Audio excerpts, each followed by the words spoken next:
is going to give us either cold work or warm work or hot work. Okay, so if hot work, then we have to be very careful about the strain width sensitivities. Okay, so these are the outline of today. Then next week, we'll talk about this rolling and forging. Okay, so today is more or less like fundamentals, and also it's a pretty simple content. So just relax and let's just learn these things together. Okay, and okay, so what is metal forming? So manufacturing process in which plastic deformation. So you can see this is the keyword here. So plastic deformation is used to change the shape of existing solid work, metal work. So as you just saying the cam, right? So basically before they have a disc, then just punch and we form a shape. So this punch definitely is apply stress exceed this yield stress. Okay, so otherwise you cannot make such a shape, right? So apply stresses that exceed the yield strength of the metal. So then in the end, the metal take the shape determined by the geometry of the dies. So that is, you have already seen the video. Okay, so there's a different type of forming. So we call either is bark deforming or the sheet deformation. So in the bark deformation, we have wire or bar joint, forging, and rolling, and extrusion. Okay, so we're only going to cover forging and rolling. So later we're going to see a video to share with you what are the other 4 things. Okay, wire, bar joint, forging, rolling, and extrusion. And also we have sheet deformation. So sheet deformation is just what you have already seen the cam, right? So basically what they have is bending, deep joint, and cutting. Okay. So these are the overviews, but actually we only talk about the forging and the rollings.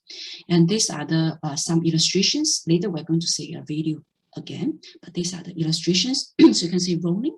So rolling, you start with a large diameter metal bars. Then after it's rolling, becomes smaller. Diameter is smaller. Okay, so this is forging. So you can see these are the dies. So your materials are here. So basically when you punch, then you will have this shape. Okay, have this shape. Okay, so this is rolling. And what is joint?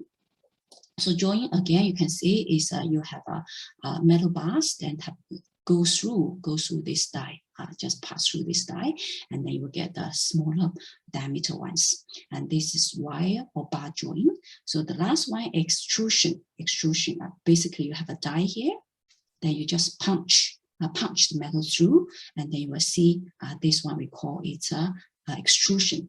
Okay, so in the end, we will only talk about rolling and forging, but let me show you this video, what are the other 2 things, okay?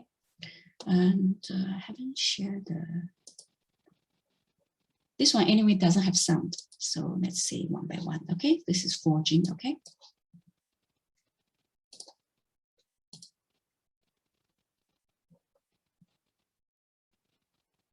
Yeah, keep just hammering down. Okay, so you can see they have this upper press block, and this is a die. You can see die have a shape here, right? This is a shape. Okay, so then you have a finished part in the end. Your metal is going to follow the shape of the die, right?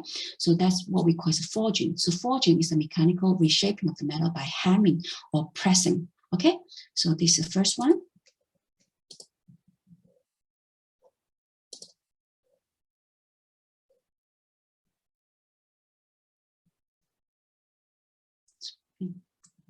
Okay, so this is rolling. You can see this roller, 2 rollers are rolling.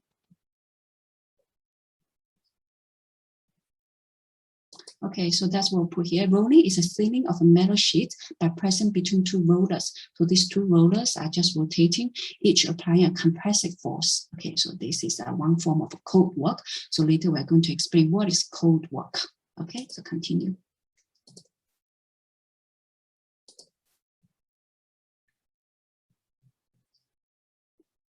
Extrusion, right? Extrude. Okay, follow this die. Okay.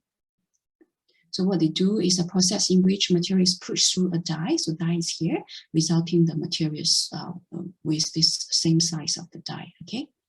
So this is our last one, the joint. Just draw through here. So joint is oops.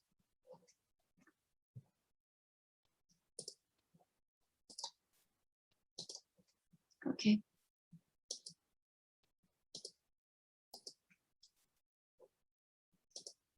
So drawing is a process in which the metal is pushed through a die. So this is a die, resulting in the materials forming a tube, same size as a hole in the die. Okay, so this is the way, okay? So you can see. Just trying to push through here. Okay, so actually it's pretty straightforward. So now you can imagine, so everything is about there's a plastic deformation. So obviously materials, especially your metal, need under very high, yes, it's a bit like an extrusion, okay? So you must have this plastic deformation. So that's why later we were going to spend a lot of time explaining these mechanical properties of the metals here, okay? And also we have then, this one is the bark deformation. We just saying the rolling, and rolling, actually in rolling, we have flat rolling, shape rolling, ring rolling, and roll forging, okay? That many different types. So all these are not required, but just put it here as an overall things for you, okay? Like forging, they have open die forging, closed die forging, heading, and piercing, and extrusion and drawing. So as one student just suggested, yes, exactly, they looks quite similar, okay? So direct extrusion, okay, and cold extrusion, so drawing, okay? Drawing is draw, you know, but the extrusion is just press here. Okay, so there's a tube drawing. Okay, so some books put these two together. Okay, but extrusion is simply just use a force to push through, but this one is pull, is draw over. Okay, so these are the difference between different bark deformation. So then we talk about sheet deformation. Sheet deformation, which means you have a sheet, then you just give them either bending or drawing or cutting. Okay, so these are the different things here. Okay, so you can see, so either we have shearing or blanking or seating or punching or piercing or bending or drawing, like bending, hemming, roll forming, and deep drawing. And forming, they have stretch forming, hydro forming, spilling, and magnetic pass forming. Since we did not explain any of this sheet forming here, so just put here again as for your information, okay, because we want our notes is more comprehensive. So these are the overviews of metal forming. So obviously, right, in order for this forming to happen, your material is better to have high ductility and very low yield strength. Otherwise, it's very difficult for you to make the shape, right? So these are the desirable mechanical materials properties.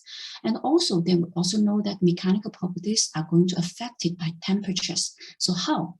So in most cases, so ductility increase and yield strength decrease when the work temperature is raised. So can you highlight this one? So temperature, the temperature influence of the mechanical properties of the metals are ductility increase, yield strength decrease when the work temperature is raised. Okay, so this is a very important conclusion first. I just put it here first, okay? And the other factors, so like strain rate and frictions. So later we're going to explain quite a lot, like a strain, how strain rate is going to influence the mechanical properties, okay? So let's continue. So you can see these are the relative mechanical properties of various materials at room temperature. So we only talk about the room temperature first. For example, like strength and hardness, toughness, stiffness, and the densities. Okay, so all in this decreasing order. So which means like hardness, the highest one is diamond, right? Everyone knows diamond, and the lowest one is lead. So you can see ceramic followed by the metal. Strengths also roughly the same, like fiber have much higher strengths compared with all this like copper, lead, like all this plastic. Okay, so strengths also in this order. Toughness is the other way. So toughness, metal have very high toughness, and the worst one is glass. So glass have the lowest toughness. So in next year, I'm going to teach you 3011. So we are going to spend a lot of time to solve this requires a fatal issue. The fatal issue for ceramics, which is toughness. Toughness, which means what? Which means it's very easy to get fractured. It means broken, just like glass that's shattered. Okay, so how can we solve this problem in ceramics? So this is another part. So you can see, so what we teach in 2011 is more metal, but I'm also going to teach you 3011, which is more about ceramics, because different materials have different properties. So you have to solve different properties. So for the ceramics, so the the fatal or the biggest issue is what we call a lack of toughness, which means it causes to very high brittleness. It's very easy to get brittle. And stiffness is whether you can get a shape, a change or not. So obviously rubber is the easiest one to change the shape, right? Rubber, but diamond is the worst one to change the shape. And the strength and density. So also in this way, you can see the reinforced plastic have high strength over density, and the titanium, like all this copper, have lower strength over densities. Okay, so these are more or less like a common sense to material scientists, how these mechanical properties at room temperature in terms of either strength, hardness, toughness, stiffness, and strain over density ratio. Okay. And then I think many of you have already know this, right? So when we do this testing, so for example, so this is arrange the length of your materials, L0. Okay, so after deformation, you become LF, right? So what's going on here? So at the very beginning, so I think you have learned this, right? So let me just quickly help you review, okay? So at the very beginning, so you have what we call is a elastic deformation. So this is elastic deformation. So it's a linear relationship, okay, which means it's reversible. So which means if you just have deformation here, all the way, you come back, all the way, you come back. So you're always the same line, okay? So we call this one is an elastic deformation. Elastic deformation, which means you can just recover it. So it's very easy to go back, okay? Which means you don't have any permanent damage to the materials, okay? So that's, you start with L0, then LE. This one we call elastic deformation. Okay, then you can just stretch until here.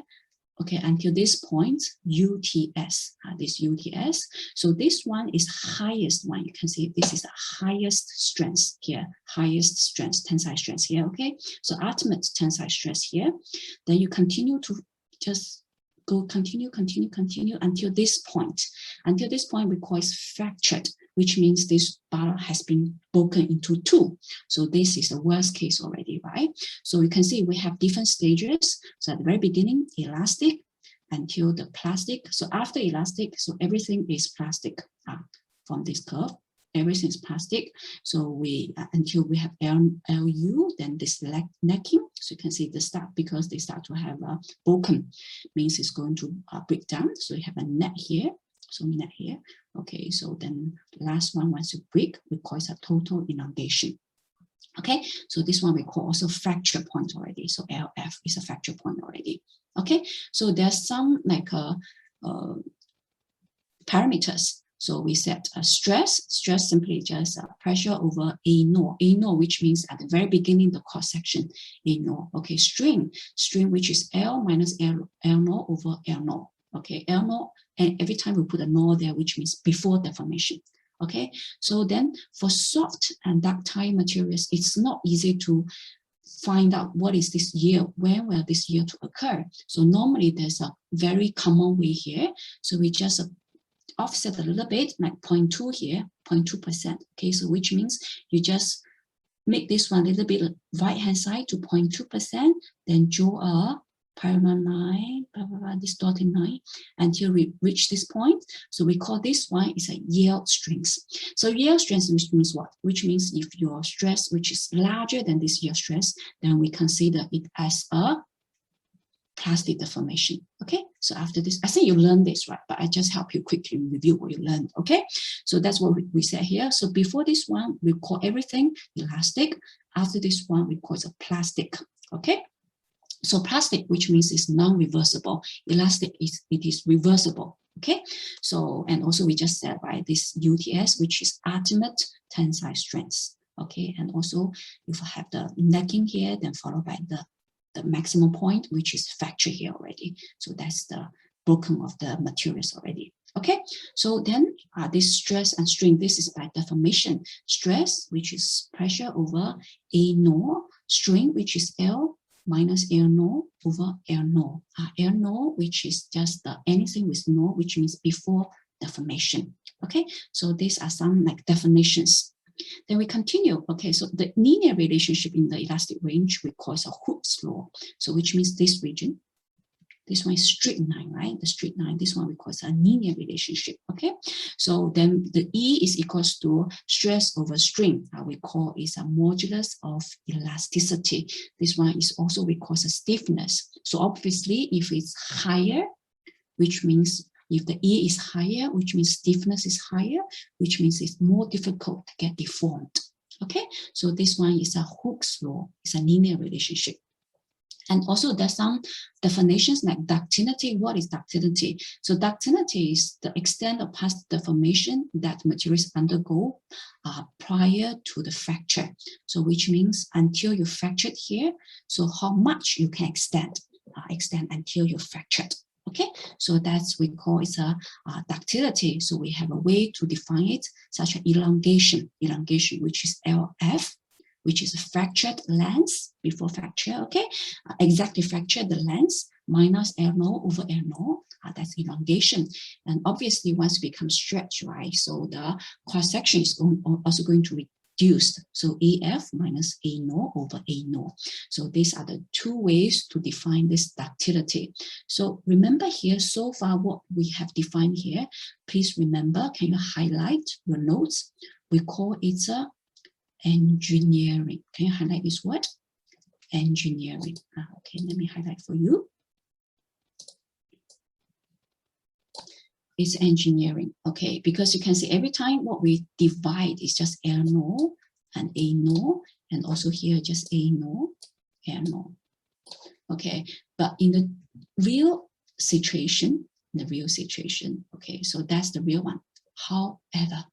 However, so the cross-sectional A becomes smaller as it elongates, right? Once it becomes, if it's a rod, you keep just extending. So the A is actually keep becoming smaller and smaller and smaller. So which means your sigma here now, which cannot be A0 anymore. So it's not A0 anymore because the A is changing.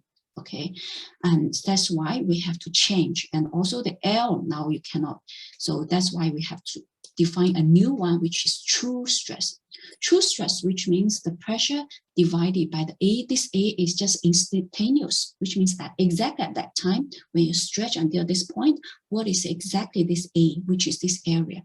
So that's why we call it A0. It's not A0 anymore, A0 which is before deformation. So this A, which means is exact at that time under the deformation. So what is the area? Because the area becomes smaller and smaller and smaller, right? So then this true strain will also change to this definition, okay, which is norm L over L0, okay. So can you, as I said, please take out your calculator. Can you help me to calculate? Okay, actually for very small strain, so this engineering strain and this true strain actually are very close. Is it true? So for example, if engineering is 0.1, so can you calculate what is this strain, which is true strain? Can you calculate? I'll give you 1 minute.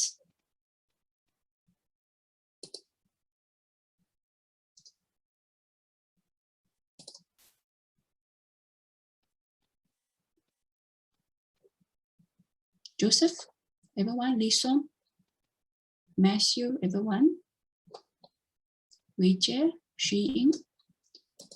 Can you do this a little bit calculation by yourself? So the easiest one for you to do, right? You always assume at the very beginning, maybe it's 1 meter, right? So then if you change to 1.1, right? Then this is 0.1, correct, right? Right, then this E is 1, because what is E? E is equals to 1.1 minus 1 divided by 1, right? Then will be 0.1. Am I correct? Okay, so then what is this, the true strain? Can you type if you don't have calculator? What is the true strain now? Then this true strain in this case, true strain will be norm what? What over what? Clarence? Jingren? Yes, very good, very good. Very good. Okay, so which will be norm 1.1 over 1. So do you have calculator? Can you calculate? Can you calculate? Yeah, norm 1.1 over 1, which is norm 1.1. Okay, so what is the value here? Okay, very good. 0.0953. Okay, so how about 2? How about 1 now? If I change this e to 1, again, we assume at the very beginning it is 1, right? It is still 1. But now you have to change into what? Because string now is 1. String, this what we call is engineering string, engineering string. If it's 1, which means minus 1 over 1 equals to 1. Equals to 1. So this one have to be what? The final one have to be, the length have to be what? Very good, very good. Have to be 2. Excellent, excellent. Okay, so in this case, it's 2 minus 1 over 1 equals to 1. So in this case, the engineering string is equals to 1. But then what is this true string? Can you calculate? True string. Quickly. Okay. Okay, so let's see. Okay, so that's what we put here. Okay, so if this engineering string is 0.1, okay, the true string is 0.025, right? 0.095. So you can see they're very close. They're very close, right? Am I correct? Okay, but if e is becoming to 1, even to 1, okay, so you can say actually the true string, it is further away, right? 1 is 1, 1 is 0.69. Okay, so 1 is here, 1 is here. So that's what we say here. So if they're very small, so this engineering string and the true string are actually very close. Like for example, if 1 is 0.1, the other one is 0.095, they're actually roughly equal. Okay, but if the stretch is too big, if too high, the deformation is too high, so then this engineering string and also the true string is going to diverge, which means it will be very different now. So for example, like if e is equals to 1, but the true string becomes to 0.96. Okay, so this is a very important concept. Okay, so but that is the true strings one. Actually, it is more applies to what we're talking about for metals, because metal can stretch very large, right? Ceramic not necessarily. That's why in ceramic people still use this e, assume this e equals to this true string, because ceramic you cannot really change. Okay, but in metal you cannot use this anymore. Okay, because ceramic difficult to change, very difficult to have any deformation. Okay, so let's continue. So these are just clear some of your doubts here. So let's continue. So for most of the metals at room temperature, strings is actually increased when deformed. So there's a very important concept here. Can you just highlight this word? String hardening. String hardening. So even from the name, you know, right? Which means you just give them string, you will make it more difficult to hardening, which means become hardened. Okay, so there's another way to define it. We call it a flow stress. So the flow stress, which is instantaneous value of stress required to continue deforming the materials. So instantaneous, which means at any time, because the stress is actually changed, right? So we have to use another definition, which requires a flow stress. Flow stress equals to K. Then this one is what? This one is a true string or engineering string. Can you type true string or engineering string? This one is true. Yeah, excellent. True. Okay, so that's what we put here. So the flow stress, which is a yield strength as a function of string, and the K is a coefficient. As I said, this one is a true string. Okay, but there's an important concept here, which is this N. The N we call it a string hardening exponent. Okay, so let's continue. And also it can vary from 0.02 to 0.5. For example, for some like steel, is 0.15, but for some copper, it could be 0.5. So can you just roughly tell me, so if I keep just stretching steel and the copper, so which one after like a few times, which one will get more hardened? Is copper or steel? Copper or steel? So for example, I have a copper bar or like a steel bar. I just stretch, or just bend. So which one do you think will be more difficult after few bending or few stretching? It will be copper or steel? It is steel. So you can see if the N is here, right? If N is here, so which means if N is bigger, so for this one, actually, it's going to be actually higher, right? It's going to be higher. Okay, so normally for copper, it will be a little bit more difficult after you stretch a few times, become more and more hardened. Okay, so this one we call it a string hardening exponent. Yeah, copper. Okay, so this is a exponent. Okay, so we call it a string hardening exponent. Okay, so for example, when N is higher, so the greater the string hardening capacity. Okay, the stronger it becomes as a string. Okay, so which means it will be more and more difficult to make it become deformed. Okay, so I show you a video, then you know what I'm trying to say. Okay, you may not hear this one. Can you hear?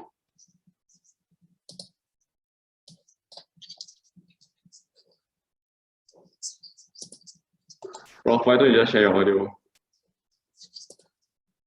You cannot hear, right? But then it's okay. Then I just talk. Okay, you just listen to me. Okay, so like for example, they do the demonstration. This is a copper bar. You can see this is a copper bar. Okay, so continue. So now it's very soft. It's very soft. Okay.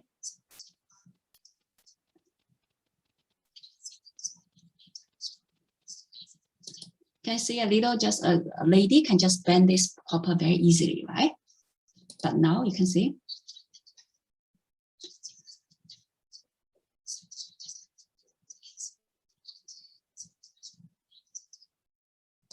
So you can see, right, this lady, when he bend, it's very easy. But when he trying to bend back, it will be very difficult, okay? It's because this one gets string hardened.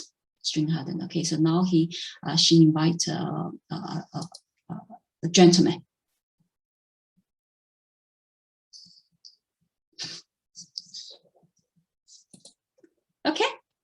Okay, so just share with you. So this is what we call a string hardening, which means you can imagine if you have you just buy a little like copper bar at home, you just string a few times, then it will almost impossible for you to bend it back. Okay, but for steel, it will be easier. Okay, so then there's a way to just remove this. How can we do? I think maybe you haven't learned it, so we just continue. Okay, so anyway, so when this N is higher, so they will have a very good. Some of you learn, right? Very good, okay. So that's the problem, some students learn something, some students haven't learned something. So we have to start from scratch, okay? So it doesn't matter. So let's just continue, okay? When N is higher, so the greater the string handling capacity, the stronger it becomes as a string, okay? So as I just demonstrate the copper, okay? So become more and more difficult to become deformed.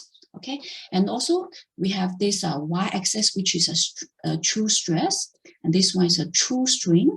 So you can see this one we call it a flow curve based on the true stress and true strain. Okay, so correct a little bit for the necking, because once you become very, very long, so there's a middle one behind the neck there, so you have to correct it. So there's some terms here. So the area under this true stress and strain is the NH per unit volume of the material deformed.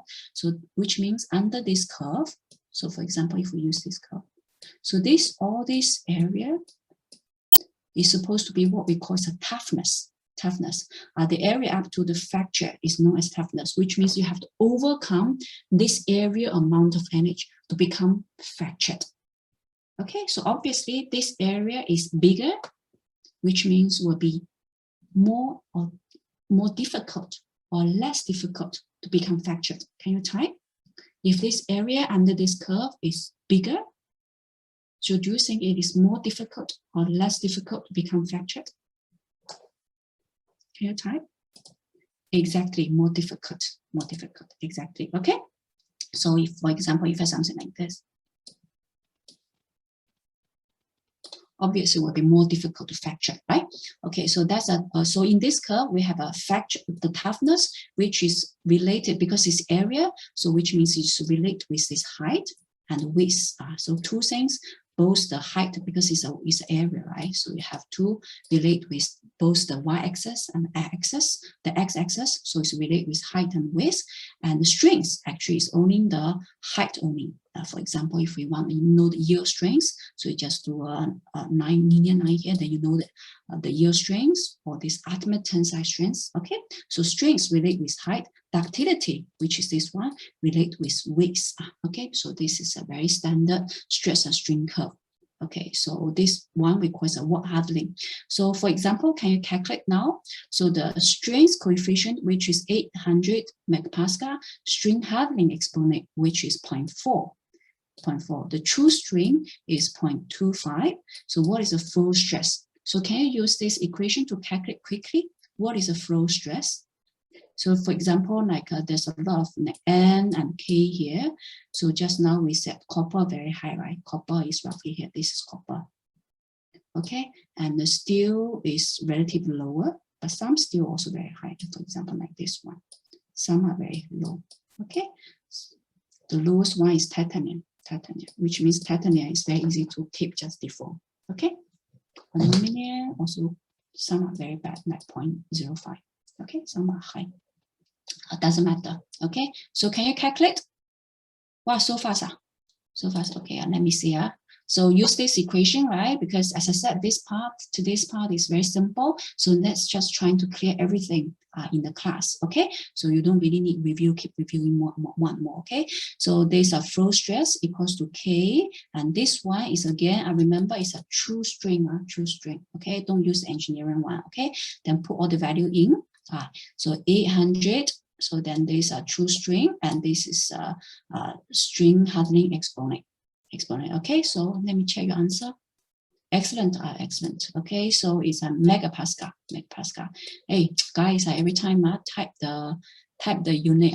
Okay, so Chen is correct. MPa. If you don't type, I'm going to deduct some marks. Okay.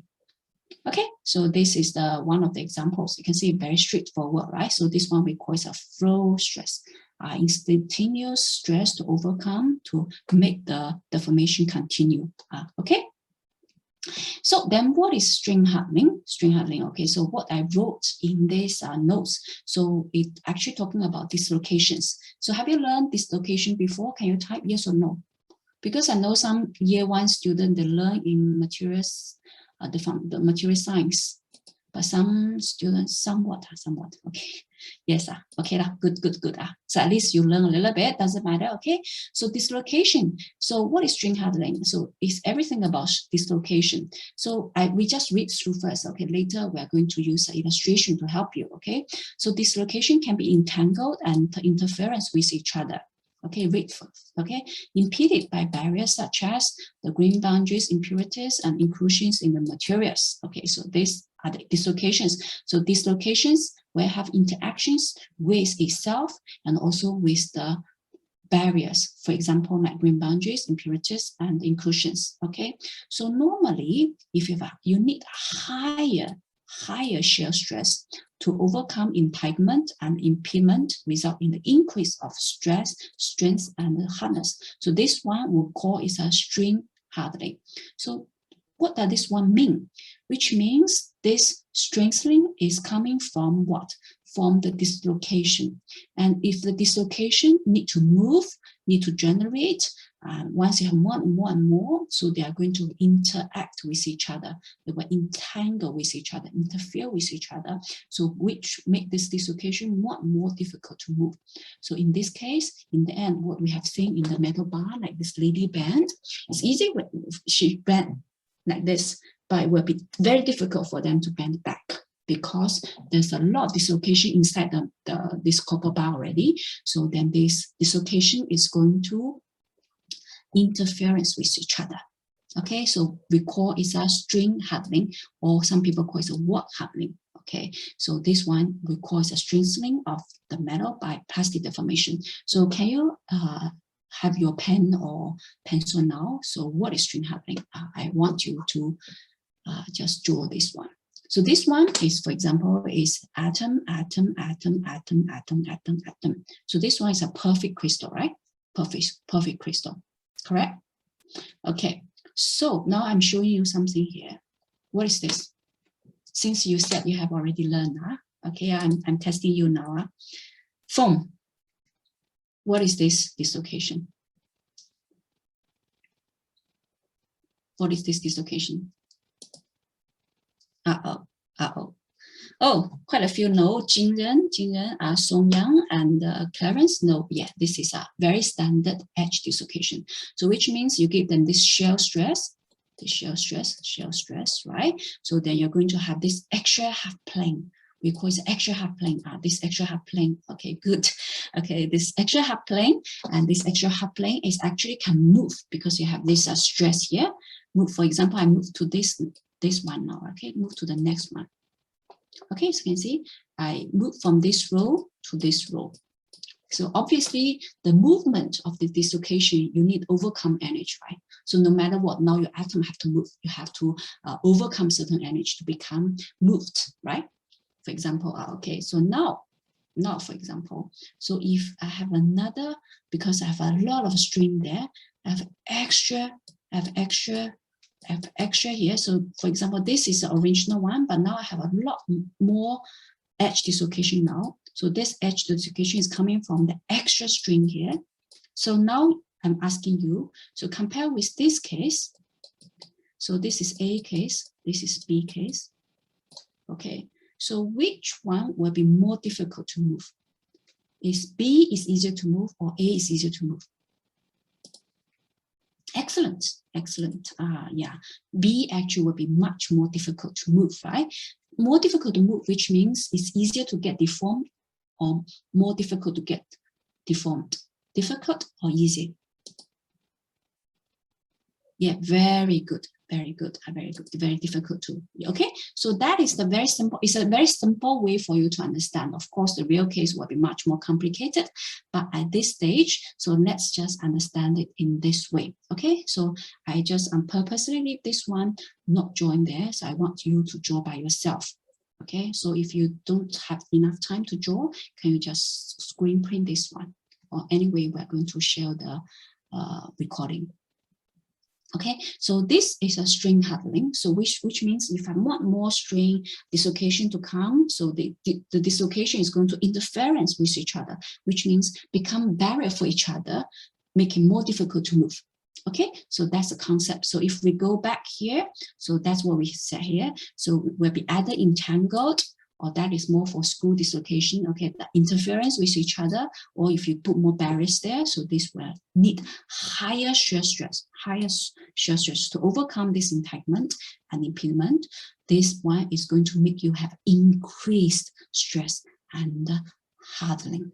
Okay, so this is if you look from this microscopic way, so which we call atomic way. Every time you can understand things in an atomic way or in a big way. Okay, so this is the atomic way to understand it. Okay, so if we summarize here, the string handling by plastic deformation is about dislocation movement and generation within these materials, because they're going to create hurdles for each other to become move further, to become make this whole deformed, more difficult deformed. Okay, so that's a string handling. Yes, please screen print or just draw by yourself. Okay, so let's continue. So there's another concept. Actually, there's a lot of equations here, but just equations. Okay, so this average flow stress, because next week we're going to use this concept. Okay, so we have to talk about here. So this is the average flow stress. We have to integrate this flow curve equations between 0, which is 0, to the final. The final is here. We have to integrate it here. Then this is the final equations. Okay, so you can see, so we simply still have the same one here, but we have to divide it by 1 plus n. If you compare with the previous equation, the flow stress equals to K. Okay, so that's the flow stress, but now we want to find this the average one. So the average one is here, average one here, okay? So then we can simply use these equations. It's very straightforward, right? So can you just calculate now? Just followed by the previous one. The previous one, we know the strength coefficient, which is 800 megapascal, string handling, which is 0.4, true strain is 0.5. Now I'm asking you, what is the average flow stress? So you have already calculated, right? The previous one, this one you calculated already. Now let's calculate the average one. Why so fast, Jonathan? Okay. Why is 1? Okay, because we have to average now. Average. So you can say average now compared with any flow stress, which will be a little bit smaller. Okay, so 1 plus m. Okay, so this is the equations used to calculate the average flow stress. Okay, excellent, excellent. Okay, so let's continue. Okay, so 8, we have already done this portion in last calculation. Now we simply just divided 1 plus n, which is 1.4 equals to 3 to 8 megapascal. Yeah, all of you are already at the unit megapascal. Excellent. And we and Jonathan, yeah, everyone, good, very good. I remember. So don't make, simple mistakes. Okay, there's no need, right? Remember at the unit here. Okay, so let's continue on. So this one is average because next week we're going to use this concept. Okay, so let's continue. So and also there's another way we can see the, just now we have already seen this, we call it atomic way, right? So how atom moves, edge dislocation, because edge dislocation you have an extra half plane. Okay, but now, for example, now this is a green now. So under any like a code work or like a hammer or plastic deformation, so what will happen? So for example, like when a polycrystalline metal with an equal X grain, this one we call equal X grain, is subject to a plastic deformation. For example, I just ham them, just give a ham like a forge, right? Okay, subject to plastic deformation at room temperature, the grain actually can also become, before it's equal X, can also become elongated this way. Okay, the grain become elongated, and actually the grain boundaries is going to get distorted. Okay, so also very easy to understand, right? So that's why we call it, there's a very important concept here, we call it anisotropic or texture, which means you have one direction. For example, like in this case, the grain is oriented in this way now. Okay, in this way. Okay, so there's alignment of the grain boundary along this horizontal direction is what we call a preferred orientation. Okay, so that's why metal become anisotropic, which means now if you become, for example, before, right, you have X, this is Y, this is X. So maybe the property are the same. The X and Y, the property are the same. But now in this case, right, the Y and X, the property is different because the grain has get aligned. Okay, so that's what we put here. The alignment of the grain boundary along the horizontal direction is going to cause what we call is a textured or anisotropic, which means the X and the Y will have different properties because the grain has get aligned. Okay, so this is another concept. Okay, so in general, so the plastic deformation at room temperature causes increase in strength, but decrease in ductility. Strength and ductility is always the opposite, most of the time the opposite. Okay, so then, but it can be reversed by heating. Some students have already typed. I think you learned some other courses, right? But roughly the same thing. You can reverse by heating. Okay, so what time is it now? So we are going to talk about this temperature effect next hour. So let's have a break here. So can you summarize this so far all by yourself? Can you think about it and summarize what we have learned so far? Okay, so let me just pause the. And hello. So let's quickly review what we have learned last hour. So first of all, we said the manufacturing process of this forming is all about plastic deformation. So that's why you have already seen we've spent a lot of time explaining this true stress, true strain, flow stress, all the things, right? Plastic deformation is used to change the shape of the existing solid work piece. Okay, so the second one, what are the bulk deformations? So we know that we have wire or bar joint, forging, rolling, and extrusion. Okay, so that is the bulk. And sheet, we have bending, deep joint, and cutting. So obviously we didn't talk about anything about sheet deformation, but just that you know. Okay, so this is overall thing. So we learned that stress, engineering stress is just a no. Okay, but that's not enough. Okay, so if engineering strain is L minus L no over L no. Okay, but then we have engineering. So engineering strain is non L over L no, and also this flow stress. We change to flow stress equals to K, and this engineering, and this is strain hardening exponent. Okay. So these are the few these equations, and also this average one, right? The average one you have to just divide it by 1 plus n, right? 1 plus n. Okay. So then, what is strain hardening? So strain hardening is about straining of the plastic deformation, which dislocation movement, dislocation generation within the materials. Because once you have more and more dislocations, they are going to create a hurdle for each other, which one we call it interference with each other, so make it even hard. More difficult to move. Okay, so this one called strain hardening. Okay, so then now let's talk about temperature effects. Okay, so anyway, later I'm going to share with you. So this is what we learned so far.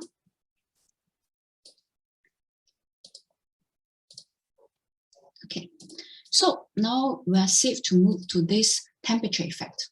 Let me see, I've already recorded. Okay, so temperature effect actually is pretty straightforward. You can see only one curve which is increasing with temperature, right? All the rest just drop. Okay, so just remember this conclusion here. So once you have temperature, so you are going to have increased elongation, which means your ductility is going to increase. But all the others like elastic modulus, tensile strengths, and yield strengths are all going to get reduced. Okay, so these are the temperature effects because many of these formings actually is going to done at higher temperature. Okay, so let's continue. So, and also we talk about annealing. Some students mentioned about annealing already. So annealing is a heat treatment of metal piece after metal forming to lower the strength and increase ductility for further work. Okay, because after some time, because you can imagine, as I already asked you, right, the question, and also one student answered correctly. So for example, my metal bar, once you stretch, I cannot stretch anymore. What can you do? Tell me. Now, can you answer this question now, everyone? So you just send back to the furnace to do the annealing. So make it soften. Okay, so lower the strength, increase ductility, so you can deform again. Okay, so that one we call annealing. So annealing actually there's 3 events take place. We have recovery, recrystallization, and green growth. So you can see recovery, the first stage, if temperature is low, which is recovery, then followed by the recrystallization, and followed by the green growth.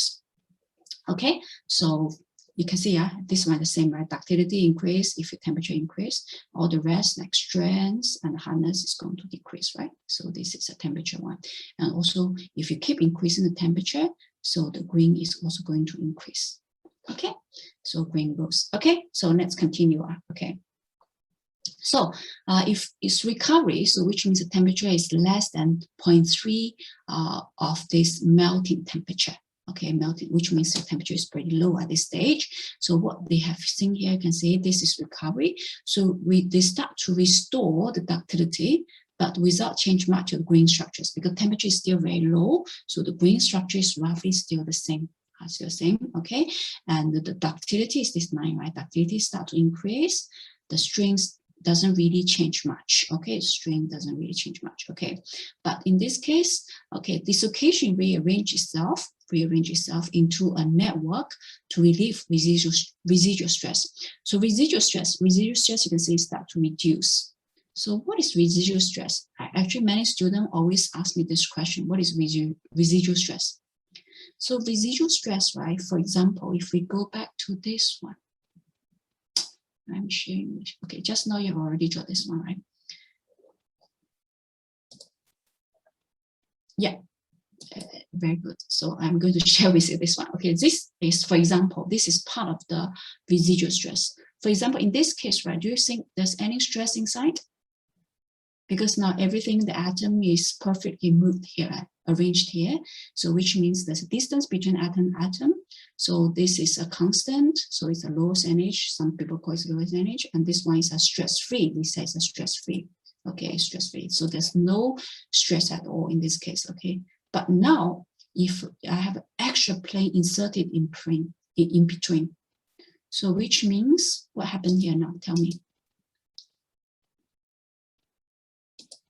Okay, there's actually a very easy way to determine the material is under compressive stress or tensile stress. So for example, you have this atom and atom, the distance, if let's say if it's R naught. So when this R is larger than R naught, which means you're going to under tensile stress. Okay, which means you have residual tensile stress. But if R is less than R naught, so actually you're going to have compressive stress. Okay, compressive stress. Okay, so which means the atom and atom is supposed to be this long, okay, this distance. But if the atom and atom become longer, so which means they're under tensile stress, right? But if they become shorter, so they're under compressive stress. Okay, so this is an easy way. So now you tell me this portion is under what stress? Can you type? Can you type now? This portion, because they have extra plane. Yes, very good. Extra plane there, very good, very good. Okay, so this upper portion actually, because now they become much more crowded, so this R is actually less than R naught, right? Because you have to insert it extra plane there, extra plane of atoms there. So you're going to have compressive stress. But how about the lower part here? The lower part. So the lower part, what is the stress here? So the upper one, you can say everything become more crowded, but the lower portion actually become more, yes, become more, open up, right? So in this case, most likely the R is actually larger than R naught. So actually you most likely have a tensile. So compressive and tensile. So in this case, we call it a residual stress. Residual stress, which means once you have dislocations, you have impurities. For example, if now I doped a lot of things inside here, I doped some other foreign atoms inside. So in this case, what the stress here now? Tell me. If I dope some atoms, foreign atoms inside there, what is stress now? Residual stress. Can you type? If I doped some extra atoms inside here, so every time if make people more crowded, I feel more crowded. So which means it's under what stress? Compressive, very good. You just type C is enough. C or T, COT. Okay, compressive stress. Okay, so that is the way we determine whether it's a tensile stress or compressive stress. Okay, so once you have a lot of dislocations here, you can imagine. So you are going to have a lot of residual stress. Residual stress here. Okay, so that's, you can say residual stress. Residual stress can be compressive or tensile, doesn't matter. Okay, but the thing is, it's going to influence the properties. Okay, so in this case. So because you start to move now, so the atom, because you give them a certain temperature, so the atoms start to move. So you are going to remove some of the dislocations, rearrange itself to relieve these dislocations, residual stress, which means some of this dislocation is going to get disappeared.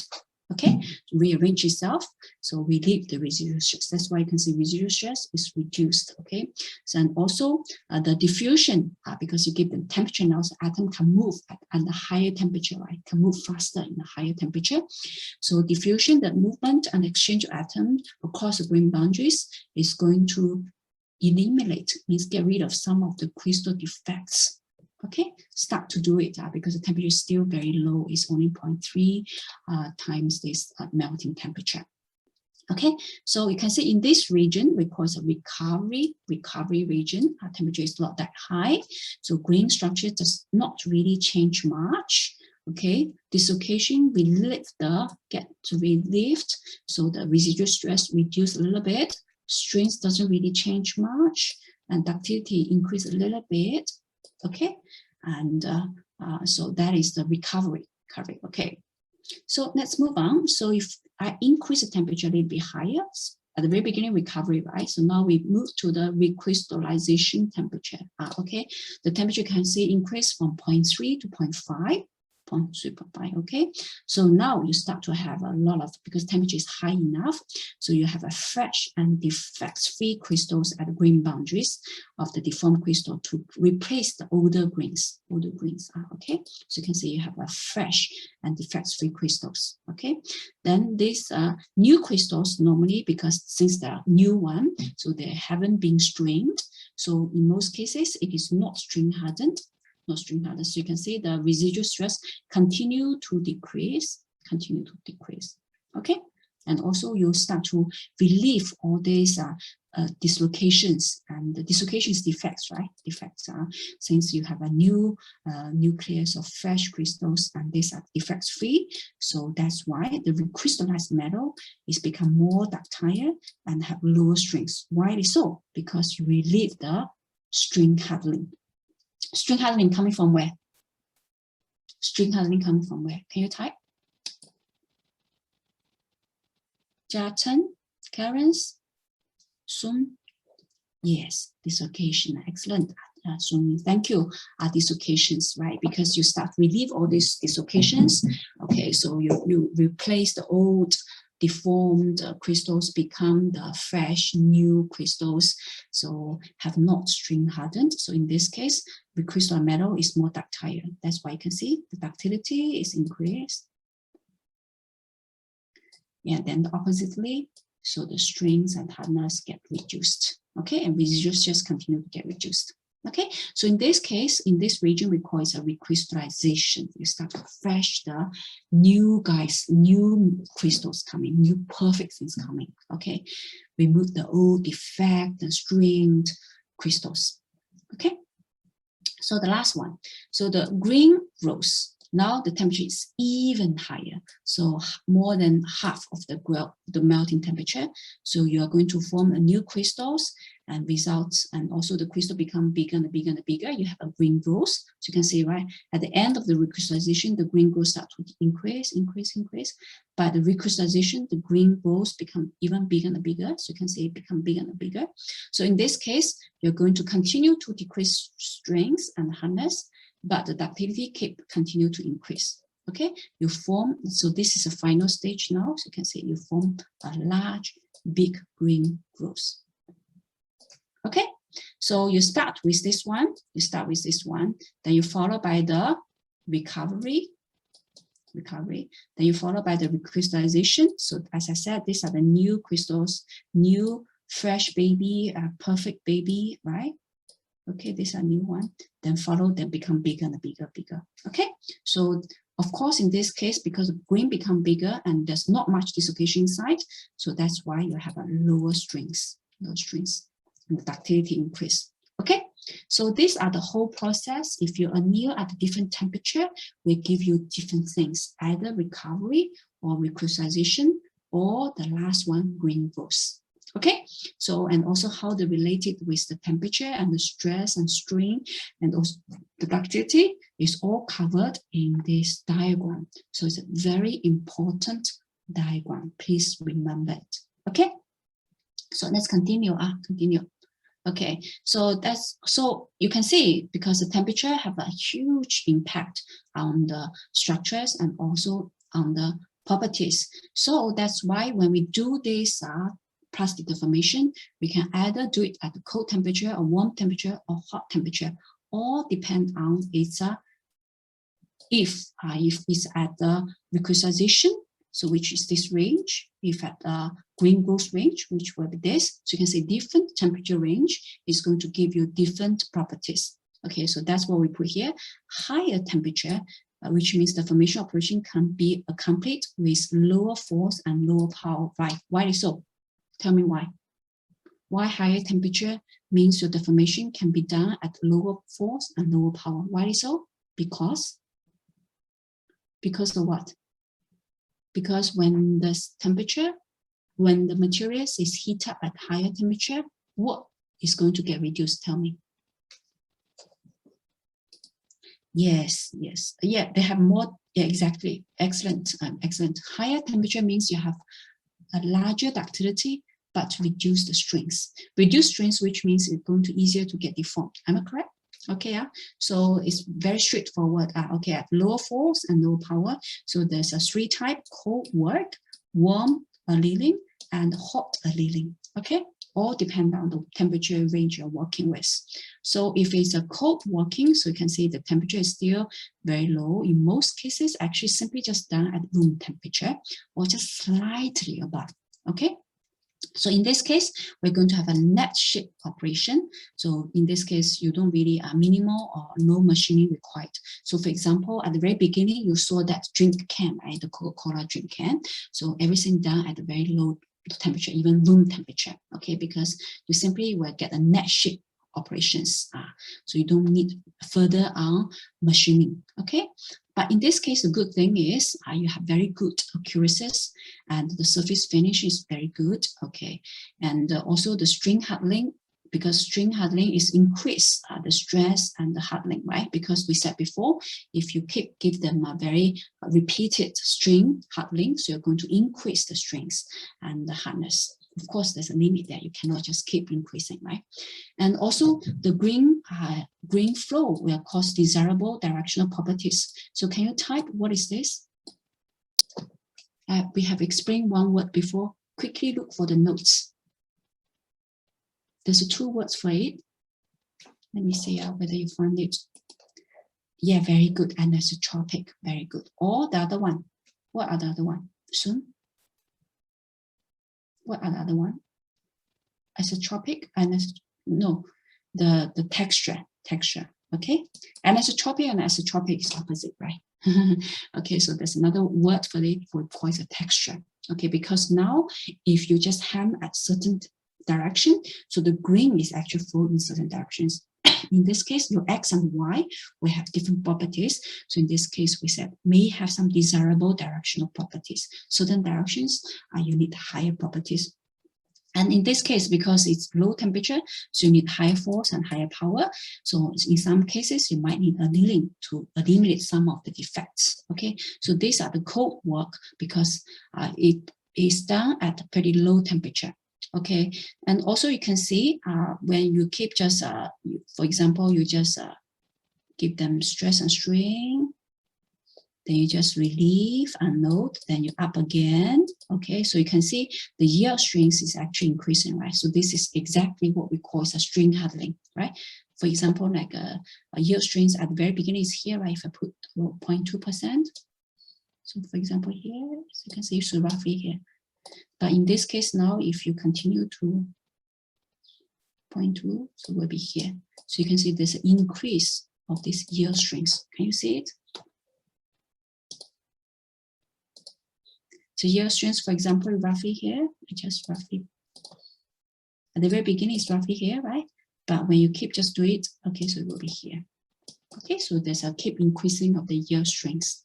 Okay, so schematic showing loading and unloading. Okay, so these are the effects of the code work. And also you can see there's another way to describe it. So if you have this code work, keep just code work, increasing the code work, what will happen? So obviously you will have yield strings is increased, right? We have just explained. So yield strings is this one, which is a linear portion, at the very beginning, linear portion. After that is plastic, right? Plastic. So this one, the yield strings is keep going to increase, right? And the ultimate tensile strength, which is UTS. UTS is a maximum point here, right? This is string curve, string stress curve. Okay, at the very beginning here. Okay, so this one also going to keep increasing, which means you just keep just ham it or keep just keep forge it or stamp it or whatever. So this code work is keep increasing. So you're going to have both increased yield strengths and also both increased UTS. UTS also going to get quick, but ductility, which is the final one here, right? Is going to get reduced. Can see, right? Okay, so remember, if you just keep giving them more and more code work, okay, so you're going to have increased yield strengths, increased UTS, but reduced ductility. Okay, so this is actually it's pretty straightforward here, right? So let's continue. Okay, so this one is code work. Code work, which means, for example, you have the bar, right? For example, this bar, you keep just hammer it or roll it or draw it, it will become smaller, longer, right? Then this cross-sectional, this is A null, and this is AD final. Okay. So the AD, so the initial one, initial section, cross-section, and the final one. So if the change is more and more and more, so you can say the hardness is keep increasing, right? Hardness keep increasing. And this is tensile strength is also keep increasing. The elongation is keep reducing, right? Actually, as I said, it's pretty straightforward. All of this is more or less like a facts and a common sense for all of you. So that's what I said. For these 2 weeks, it is pretty straightforward and simple, okay? So we can just relax and learn, okay? So this one we call it a code work percentage, okay? So which means if you give them more and more code work, so the strength and the hardness is always going to increase, but elongations, which means ductility, is going to get reduced. So exactly same as this one. These two are talking about the same thing. Okay, so we summarize here. So the advantage of code forming, you are going to have better accuracies and closer tolerance. Closer tolerance, which means you have higher precision. For example, if I really want a 0.1 meters, so in the end, you have really only 0.11 or 0.99. Okay, very close, very precise. Instead of like if you use other ways, maybe you will have 0.15 or 0.95. Okay, so this is bigger tolerance. Okay, so the closer tolerance, which means you have more precise dimensions, and in this case the surface finish will be very good, better surface finish. And also in this case you have string hardening, right? So string hardening is going to increase the strength and hardness, as we have already explained, but the ductility is going to get sacrificed. And also, so the grain flow during deformation can give desirable or desirables. In some cases, they want this texture or the anisotropic or the directional properties of product. Okay, so depend on the applications. Okay, so these are the advantages. Disadvantage, obviously, you need higher stress and higher power, right? Because temperature is too low, and ductility and string hardening limit the amount of forming that can be done. For example, because we said ductility is going to hugely get reduced, and also once you become more and more string hardened, just like copper, always remember that copper, right? More and more difficult to deform it. Okay, so you have more and more string hardening, so this is going to limit the amount of forming that can be done. So what can you do? As one student has already pointed out, so you must have annealed first to allow further deformation. So for example, the copper bar, how can you bend it back? Put in the furnace, heat up, then you can bend it back already. Okay, so in other cases, so in some metals, maybe if it's not ductile at all, so you cannot even use cold work. Okay, so you have to use hot work. Okay, continue up. Okay, so warm working, so temperature increased from 0.5 to 0.3 to 0.5. In this case, we have what happened? Recrystallization, right? Remember, we have recovery, recrystallization, and the green growth. I always remember these things. Okay, perform above room temperature, but below there is recrystallization, which is 0.5. Okay, so of course, once you increase temperature, you lower the force and power required and the cold work, and also you really don't need much of the subsequent annealings. Okay, this is warm working. Hot work, this is you have a green growth already. So this one, the temperature, because of recrystallization temperatures, 0.5 of half of the melting temperature. So obviously become at this stage, right, the materials become much more softened. You need much less power and less force, so capable of substantial plastic deformation. Okay, so there's another one we call it a strength coefficient, substantially lower, and ductility significantly increase, right? You remember this one? This is a flow stress, so this K is going to much lower, and ductility is much higher. It's always actually it's common sense, right? Once you heat up, the material becomes softened. Once it's softened, which means what? Which means the strength become much lower and ductility become increased, right? So it's very easy to understand. Okay, so in this case, you don't really have any string hardening anymore, right? String hardening from where? I keep asking the same question at dislocation, right? Because at higher temperature, so that the atom is very easy to arrange itself to eliminate all these dislocations. So you don't really have any string hardening anymore. Okay, yeah, good, very good. Okay, and also we can have isotropic mechanical properties. Okay, because now the crystal grain grows, become all the crystals have the same size now. So you are going to have isotropic, and no strengthening, because good and bad, right? Good and bad, because high temperature you don't really have much strengthening. Okay, from this cold work hardening. So advantage of the hot work can be change of shape. Okay, so lower the force, right? So usually fracture. So if some materials, if they will fracture very easily in cold work, what can you do? You always use hot. Increase temperature, then you can change the shape already. So in this case, the strength is normally isotropic because why become isotropic? Because the grain become isotropic, which means your grain won't become something like this, right? Only one direction, but maybe something like this, more like an equiaxed. Okay, and the no strengthening of part occur from work hardening. So advantage in case when part is to be, if you want work hardening. So after hot working, you still can use this cold forming. Okay, so it's more or less like a common sense. And once temperature is high, so the dimensional accuracy will be lowered compared with cold work, and higher NH because you need heat up, right? Poor surface, you might have oxidations because steel, if you heat up at a high temperature, you may have a rust on the surface. So you are going to have poor surface finish and shorten the tool life because if heat at high temperature, you might have a lot of diffusions and adhesions on this die, on this tool. So it's going to shorten the tool life. These are the disadvantage. Okay, so we move to the last portion, which requires a strain rate sensitivity. So what does this strain rate sensitivity mean? Which means strain rate, you have a rate now, which means you must relate it with speed, right? Means, for example, you ham slowly, or you ham very fast. So this is going to make a huge difference. This one requires a strain rate.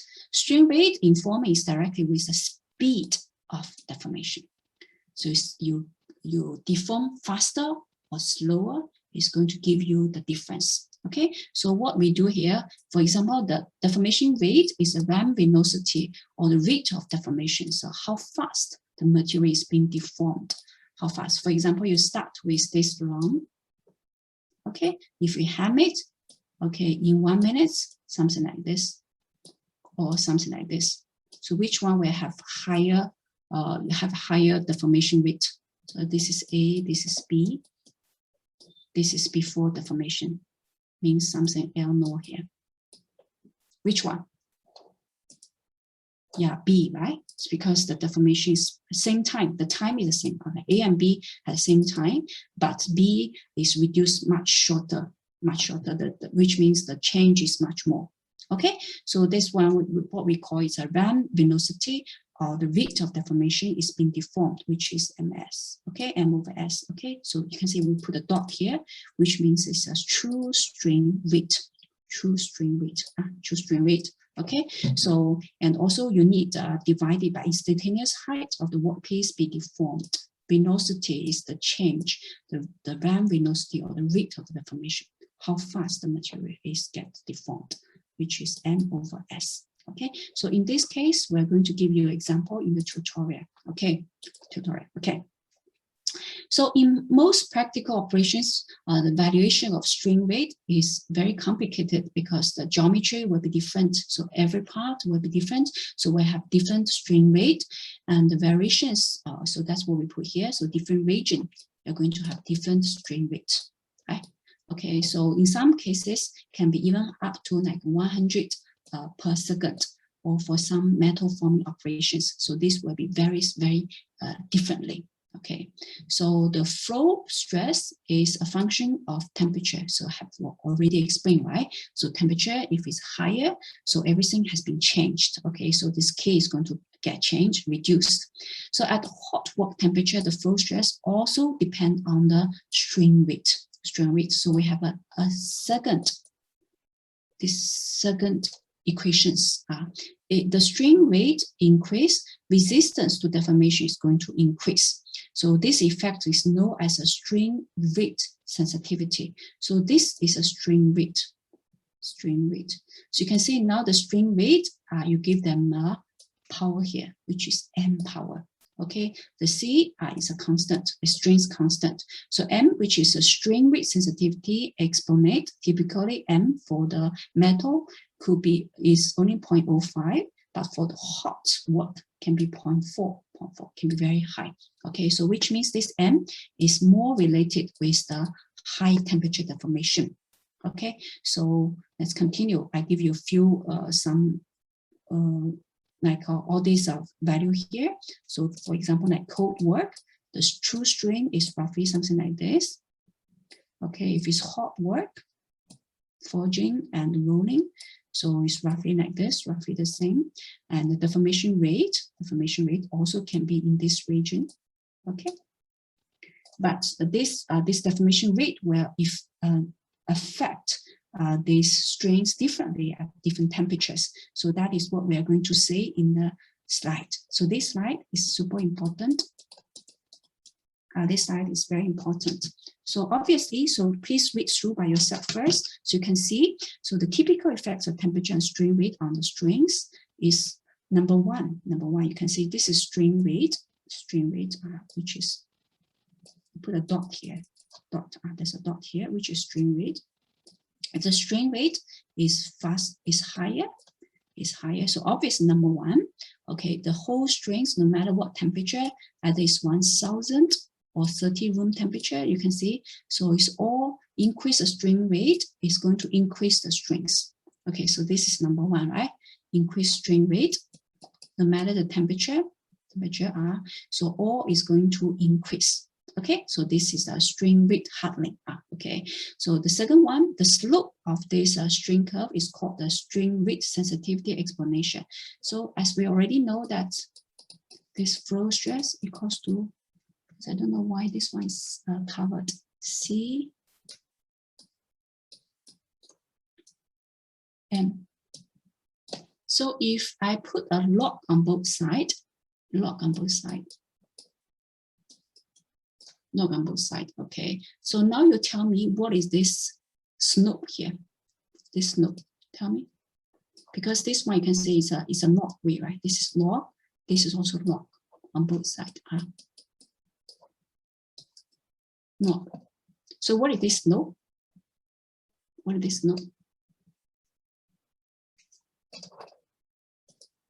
Yeah, excellent. I think you have seen this very often in different courses, right? Very good. The slope of the curve is actually the strain rate sensitivity exponent, okay, which is M. So because you put a log here, so then you in the end will be the log. Okay, log C plus M log strain rate, right? Can you see it? Because I might use this one, it's difficult to.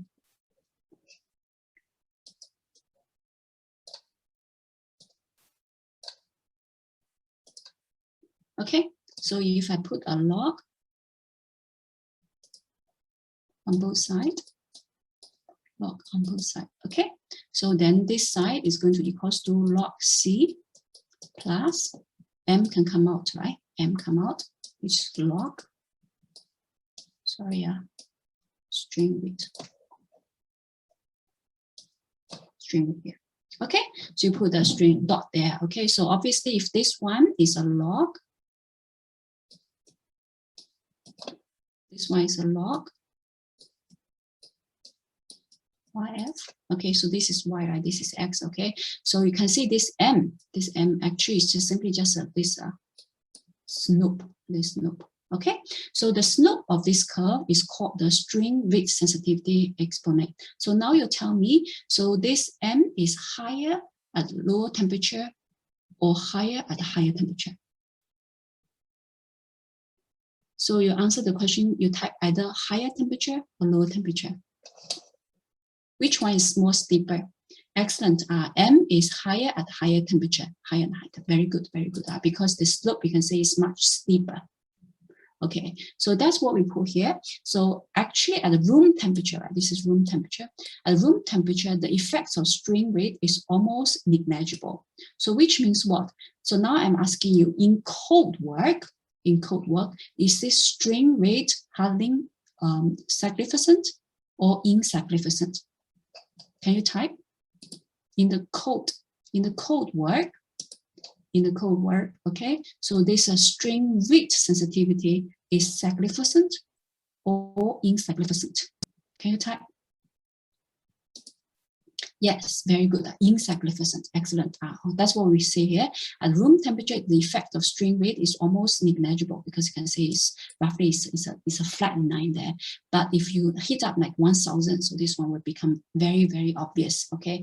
So as the temperature increase, strain rate become increasingly important in determining this flow stress. Okay, so why we learn this? Because in the end we were going to learn the cold work and hard work with either rolling or forging. So all these are the parameters we need to consider.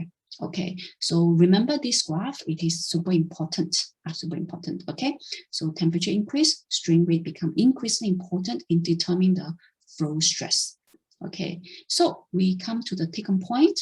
Manufacturing process in which plastic deformation is used to change the shape of the existing solid work. Okay, so the key word is plastic deformation. So that's why we need learn this stress and strain curve. Okay, because everything is happened above this yield point, above this point. Okay, it's all about plastic deformation.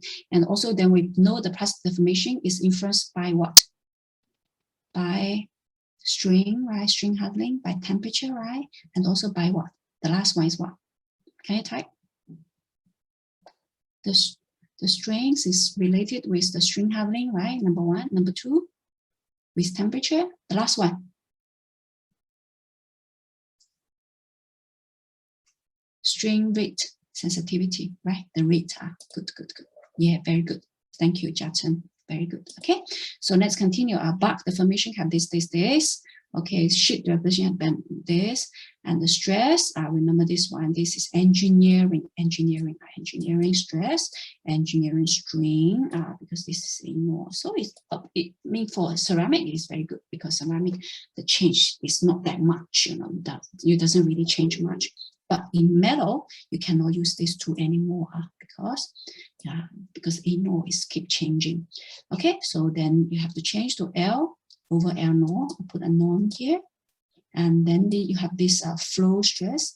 We change to K, and this is strain handling exponent. Okay, so strain handling is a strengthening by plastic deformation.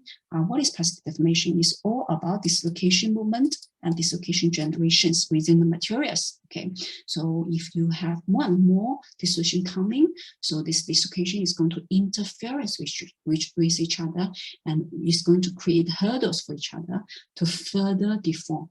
Okay, so that's why you're going to have higher enhanced strains. So that's why we call it a strain hardening.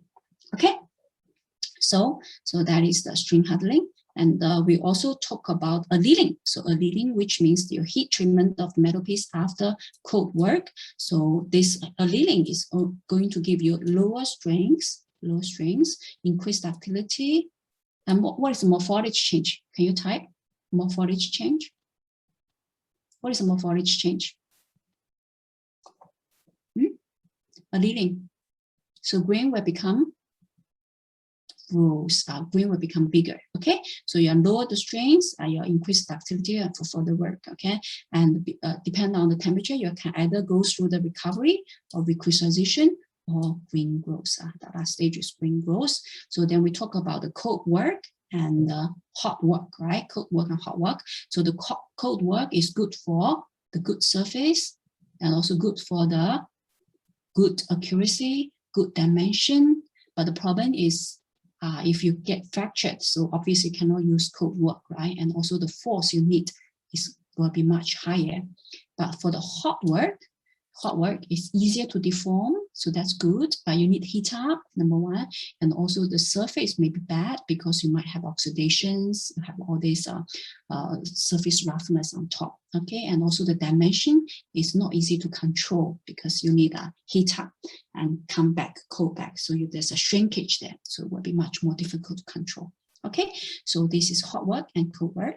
And the last one is the increase the strain rate, increase the strains. So this requires a strain rate hardening, okay, don't confuse with strain hardening. Strain hardening is a strain. Now it's a rate, which means how fast you change the shape. Okay, strain rate hardening. So increase the strain hardening, increase the strains. And this one, it is much more dependent on what? Can you type the keywords here? Can you type the keywords? It is much more influenced by, very good, Jonathan, very good. Thank you very much. Temperature, okay? So strain rate hardening is much more related with the temperature. So if the temperature is low, so it is not really influenced that much. This M is really a flat one. So it is much less influenced by the, if it's cold work, if the temperature is low, so it is much less related with the strain rate hardening. So strain rate hardening is more related with high temperature. Okay, so that's all. Actually, as I said, this week is very simple. So okay, so we have still some time. So maybe we stop here. So as I said, since it's the last 2 weeks already, so I really want to digest everything before we move on. So I stay on a little bit longer to help you to review what you learned so far, because in the next week we're going to use many of the concepts we described here. Hopefully you can digest all of them here.